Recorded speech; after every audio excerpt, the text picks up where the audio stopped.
Welcome back to my channel, Sunshine Shoulders. I'm Calvin. Thank y'all so much for stopping by again today. 5 things that successful expats have that others don't. I just want to talk a little bit about this because we're going to discuss it more on my live stream later. But there's some things I wish I would have had, I wish I would have done sooner than now to make my retirement over here a lot easier, certainly less stressful. All these 5 things that I'm going to talk about, I have right now, but I didn't before. One of my big problems was trying to do everything by myself. And for a long time, it's basically luck, which a lot of expats are working with now. You know, you've heard that saying, sometimes it's better to be lucky than good. We're lucky that we haven't had any unfortunate things happen, any emergencies, any tragedies, because we're unprepared. We have no strategy for real. But if you're smart, like these expats are, this is the things you'll do because they're low cost, they're affordable, and they come with big benefits. But the first thing that successful expats have that other people don't have is a competent lawyer over here. A competent lawyer or an attorney. Took me years before I finally got one. It's very affordable over here, guys. You know, remember, we are in a new country. We don't know the laws. What we do is we think, well, if it's against the law in my country, it must be against the law here. But there's a lot of things that we just don't understand. I would get a lawyer here, very affordable. I'd write down a list of questions, things that you want to know. Because you hear a lot of people talking about the common law wife situation and all this stuff, the things we get ourselves into first, and then we go seek a lawyer. You could do all this up front. Y'all know when I went through all those false charges, MBI, immigration, and all that, I got me a lawyer here. I should have had one, but I got me a lawyer, still my lawyer to this day. Guy, not only was he thorough and professional, he went the extra mile. He shut the case down immediately. Guess what it cost me? 10,000 pesos. 10,000 pesos. Right now, with the dollar being as strong as it is, almost 62 pesos per the dollar, it would have been about $165. Imagine that for a lawyer to go fight for you. This is something you need. Okay, before you go and buy that lot, before you invest in that house, before you marry and all that, get you a lawyer. Talk to him. Imagine just a general attorney, just a consultation, probably wouldn't cost you $75 here. But yeah, that's the first thing. The second thing is a competent doctor. Yeah. Men don't go to the doctor. You didn't go to the doctor at home. You certainly don't go to the doctor here. Look, guys, we're dropping dead over here. Guys aren't getting sick and being sick for a long time over here. The men you hear about, they're dropping dead. So imagine you could go to a competent doctor. Because I keep saying competent. You just don't want any doctor, any lawyer. You want somebody that's really professional and knows what they're doing. But imagine going to see a competent doctor for $10. Let's just say 15 at the most. Let's say a specialist for about $25 over here. Get your blood work done every 3 months. You got a problem, aches or pains, something ain't right, you can go to see that doctor. Most of you guys don't have a doctor. Stop lying. This is why I make these videos, man. It's just little bitty stuff that we gloss over because we deal in luck. Because people always, you know, Cal, you've been over there in the Philippines for, almost 8 years now. How you do it? You're a veteran. I need help, man. I can't do it by myself. That's the one mistake I was making all those other years. trying to do it myself. I don't need no help. But get you a doctor, man. It's cheap. It's cheap. Okay? Get you a doctor. And then go to see him on a regular basis. The third thing is a competent banker or financial advisor. Even if it's just you've got a bank account over here and there's somebody you can go and talk to in the bank, that's the least you need. A lot of us go broke over here. See, this is the big thing we try to do. We try to handle our own money when you're not a financial advisor. You don't know anything about a budget. You don't know what to do with your money over here. I met a guy at the meet and greet, Craig Fan. Shout out to Craig Fan. He handed me the card, and when I looked at it, I was like, wow, what if I had known this guy years ago?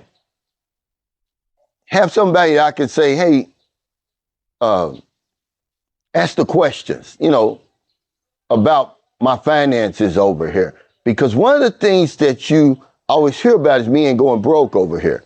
Making these stupid financial decisions. Before you give that woman all that money and all of that, before you buy that car, invest in the stupid stuff that we invest in over here. If you had somebody there, to run that across that maybe act as a buffer, maybe somebody's going to wake you up. Man, that goes a long way. And of course, it's little to nothing in cost. But imagine how much money you could save. But you're not going to go out and do this stuff, guys. I'm just putting it out there to say that I've made vlogs about it. I've talked about it. These are things that successful expats have over here. All expats aren't the same. I know y'all trying to put us all in the same basket. They're not. Some of these guys are flying by the seat of their pants. Some of these guys are living over here day to day. But there's some guys on top of things. See, I'm on top of things now after 8 years. It took me long enough. We got it all together, man. We figured it out. You need some help over here. I'm 8,000 miles away. I don't know anybody over here, really. I need a lawyer. I need a doctor. I need a money person. Instead of buying a car out, straight out cash like that, maybe I could get a loan. I don't know the laws. I don't know what it would take for me to get a loan instead of spending all that money up front, then leaving it behind if you have to leave. But get you a bank account at the least. Stop being your own banker, remittances and all of that. Okay? The fourth thing successful expat have that everybody else doesn't is a good friend over here. Not your girlfriend or your wife. A good friend over here, somebody they can confide in. Somebody they can vent to, somebody they can talk to. Very important. Don't cost you nothing. If you want a friend, be a friend. People's like, oh, I don't trust anybody. You can't trust anybody. Yeah, because you can't be trusted. My mother told us that a long time ago. If you don't trust anybody, it's because you can't be trusted. You hear vloggers say that. Oh, don't trust anybody, right? You lie. You trusted the woman when you pulled your pants down and stuck your banana in a tailpipe without a damn rubber and all that. That's trust.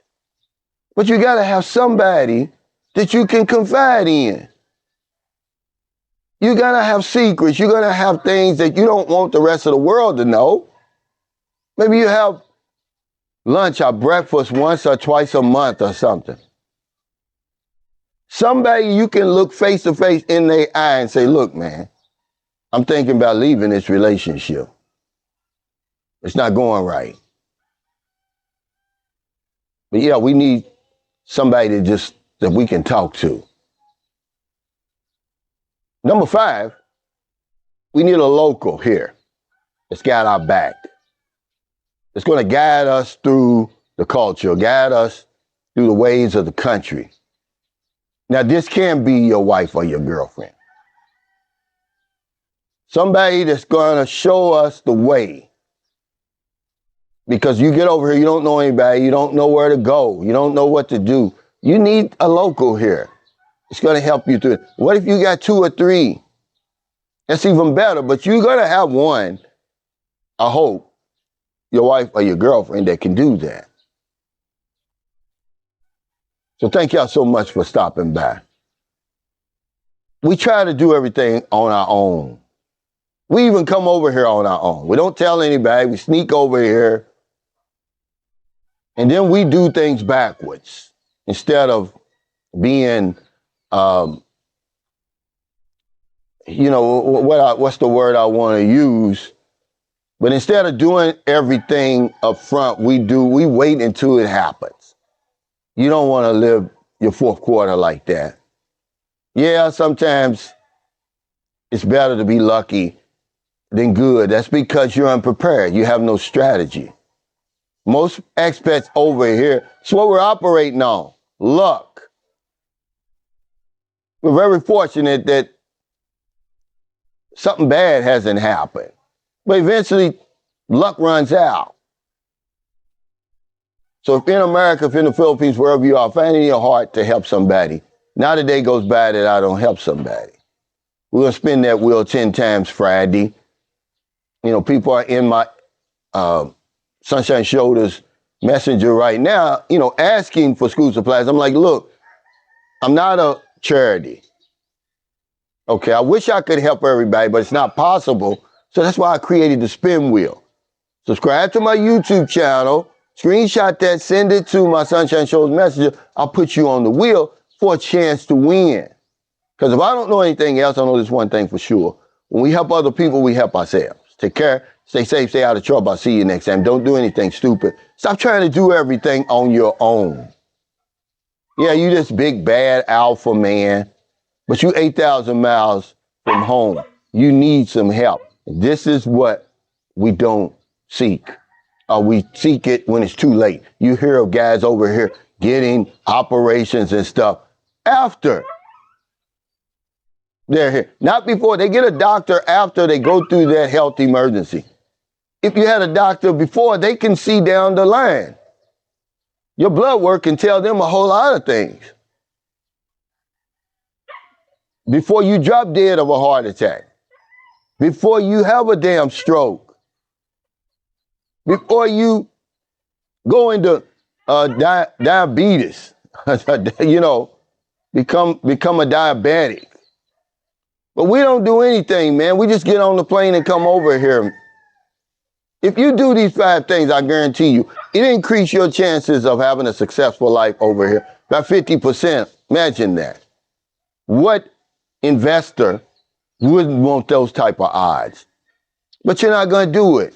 You're going to come over here and depend on the one person that you really can't depend on. That's that woman. She's not a lawyer. She's not a doctor. She's not a banker. She's not anybody you can really confide in. She doesn't really understand your language. Okay, and then it all collapses. And then you get mad when you see guys living their best lives over here. A lot of jealousy that goes on over here because expats do the right thing up front. They don't wait till shit happens. We're not all the same, guys. I hope you know that. Stop putting us all in the same basket. Some guys over here are barely making it. Not only is their bankrolls on fumes and life support, their whole life is on life support over here. They're one fucked up mistake away from going back home. But then you got other guys, myself included, who done the work for you guys. Who tell you what you need to be successful over here.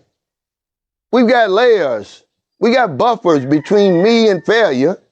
There's a whole lot that has to happen for me to fail over here and have to go back home.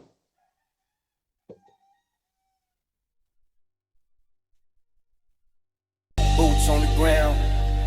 Don't do nothing stupid. Give that man his flowers. A tribute through music. If I don't know nothing, I know one thing. When we help others,